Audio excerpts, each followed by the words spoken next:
Tiens, Pernod Ricard, ça peut peut-être vous concerner ou vous intéresser. Nouveau partenaire du PSG, une héritière de la marque a pris la parole. Les détails avec vous, Virginie. C'est la petite fille de Paul Ricard qui a pris la parole, le fondateur de la marque, et la cousine de l'actuel PDG, Alexandre Ricard. Elle déplore sur ses réseaux sociaux, photos à l'appui, la collaboration entre le groupe familial historiquement lié à la ville de Marseille et le Paris Saint-Germain.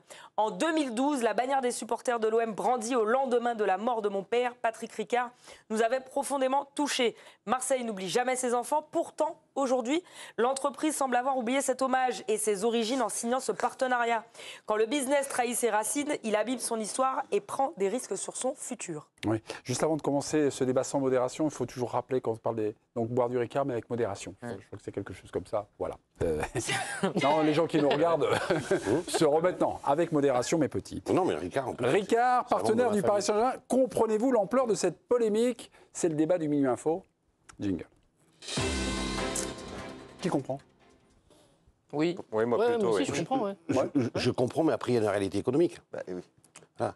Déjà, je rappelle que Paul Ricard, c'est un membre de ma famille par alliance qui lui a donné la recette du pastis. Ça, c'est historique. C'est Yves Espané, à Signe, les Bouches-du-Rhône. Non, mais ça, c'est la famille Nyons, tout ça. Mais je dis ça, pourquoi je dis ça? Pourquoi je dis ça? Parce que c'est intimement attaché à l'histoire de la région PACA et plus encore à Marseille, le pastis et le Ricard. Je dis jamais des choses en l'air comme ça, Mémé, tu me connais. Et que donc, les gens de la région, de ma région, se sentent un peu lésés parce qu'on va adosser quand même un des symboles les plus forts, les plus historiques, les plus aussi un petit peu qui résume un peu ce que c'est la Provence, à une marque. Non, mais c'est réducteur, je trouve au contraire. Parisienne. Et c'est un compliment. C'est un compliment. Ricard, c'est plus le Ricard. C'est devenu un groupe mondial qui pèse une tonne et qui passe un accord qui va lui rapporter des millions d'euros dans un secteur, on le sait, hyper concurrentiel. Et qui s'acoquine avec le PSG, l'ennemi juré de Marseille. Encore une fois, bon, on sait très bien ce que c'est, cette rivalité. Mais il n'y a pas sa place entre le business qui est devenu Ricard et qui est une réussite familiale et industrielle de nos jours exceptionnelle, de s'associer au plus grand club français aujourd'hui, qui a une fenêtre sur le monde entier. Moi, je vois pas. Alors, ça puisse blesser les Marseillais, je le comprends. Non, mais ça fait tâche. Moi, je trouve que le texte de la descendante de Paul Ricard, il est parfait, il est très juste, parce que toi, donc, tu es un plus ou moins descendant. Moi, mon grand-père, il travaillait pour Monsieur Ricard. C'est un de mes cousins par alliance. Très bien. Mais ça, tu peux le vérifier, c'est dans tous les livres d'histoire. Moi, mon grand-père, il travaillait pour Paul Ricard. Et la famille Ricard, l'Empire Ricard, c'était pas rien.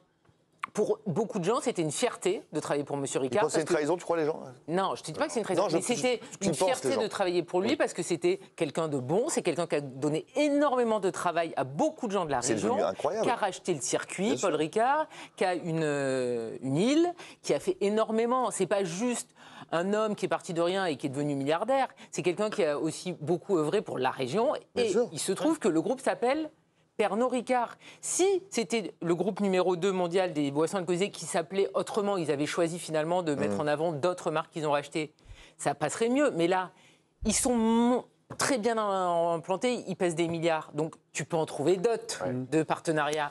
Et là, forcément, Pernod Ricard, PSG, ça... On va juste faire un petit crochet. Après, j'irai vous voir, Timothée. Ne vous inquiétez pas. Mais on va aller voir parce que sur la toile... Non, mais sur la toile, il y a des gens qui disent on va boycotter à Marseille, c'est des discussions, tout ça. On est allé tenter de vérifier l'info. Il y a notre supporter de l'OM qui s'appelle Bastien. Donc, est-ce que vous allez boycotter cette boisson anisée? Beaucoup cité la marque, et les Marseillais. Voilà. Alors, une étude de marché faite par Bastien, qu'on embrasse et qu'on salue. Bastien, à vous de jouer. Alors, est-ce que le boycott va durer? Je sais pas. Après, est-ce qu'il y a une vraie volonté? Oui, c'est une certitude. Moi, perso, j'ai déjà fini la bouteille et j'ai acheté une autre marque. Je sais pas si on peut les citer, mais j'ai acheté une marque purement marseillaise. Mais oui, c'est vrai que c'est quelque chose qui a beaucoup dans les discussions en ce moment. Il y a une vraie colère autour de ça. Donc après le boycott, commence à y en avoir un. Après, est-ce que ce serait un boycott sur la durée, etc. Parce que bon, la durée du contrat, je crois qu'elle est quand même assez longue. Mais dans l'idée, ça a vraiment touché le cœur de pas mal de Marseillais.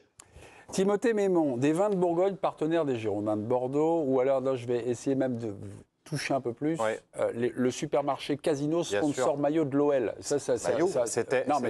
C'était évidemment mon propos, parce que dès que cette polémique est sortie, j'y ai pensé, et j'invoquerai la nostalgie évoquée un peu plus tôt par Karine. C'est qu'en fait, moi je comprends ce que dit le président, je comprends ce que dit Jérôme. Il y a un moment, le business, c'est le business, il y a une question d'argent, et on est en train de parler d'argent.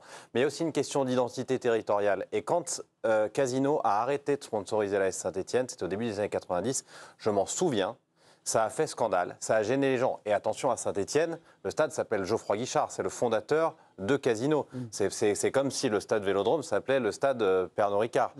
Paul Ricard, exactement. Donc, je comprends la logique de business, je comprends aussi que chaque territoire a une identité, et que dans ce football, cette identité, on la perd un peu, et que parfois, les marques, la culture locale doivent aussi rester proches du club qui symbolise cette ville. J'aurais pu comprendre Timothée à 100% si demain, il y a Ricard sur la mode du PSG. Ou une marque affiliée à ce groupe-là. Là, c'est un contrat de prestataire. Tu vois, oui, mais tout ça est décliné aussi, Jérôme. Tu sais bien que tout ça va être décliné et que la marque sera très présente et associée à Paris. C'est quoi le contrat de prestataire concrètement? Donc il n'y aura pas. En fait, le groupe Pernod Ricard, c'est 250 boissons. Oui. Voilà. Champagne, spiritueux, on ne peut pas tous les citer, mais voilà. C'est-à-dire que dans les loges au Parc des Princes, en fait, c'est le distributeur de boissons. C'est le groupe Pernod Ricard. Donc c'est pour ça que je vous dis. C'est une tempête dans un verre d'eau. C'est pas non plus. Il n'y a pas d'affichage. C'est que le groupe Pernod Ricard, numéro 2 mondial de la spécialité, va fournir les hospitalités du PSG en boissons. Donc c'est une entreprise, on va dire, d'origine marseillaise ou marseillaise, puisque non, mais elle est toujours Alors une entreprise marseillaise qui prend de l'argent aux Parisiens. Voilà. Est-ce qu'il faut le voir comme ça? Évidemment que si demain on avait vu Casino sur le maillot de l'OL, on serait tous devenus fous. Mais vous pouvez prendre de l'argent à d'autres personnes si c'est ça votre réflexion. Parce que le boycott, ça ne tiendra pas. Non, mais j'essaie de faire passer la pilule aux Marseillais. Non, mais le boycott, de toute façon, il ne tiendra pas. Les gens qui boivent du Ricard, ils vont continuer à boire du Ricard. Ils ne vont pas passer à Casanis demain matin. Moi, je préfère. Si tu préfères le Casanis, tu bois du Casanis. Mais si tu préfères le Ricard, tu continues à boire du Ricard.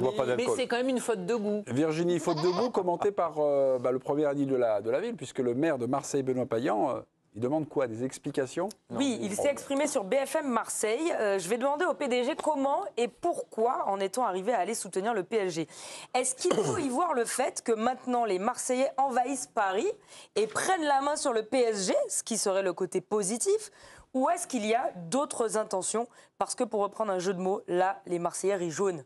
Mais ça, c'est ridicule. Oh ben non, mais là, le texte de la descendante de Paul Ricard, pour le coup, il était parfait. Oui. Du populisme. Voilà. Des magos. Ligue des champions d'âme, le carton du soir pour le PFC, tiens. Elles ont écrasé les Autrichiennes de First Vienne cet après-midi.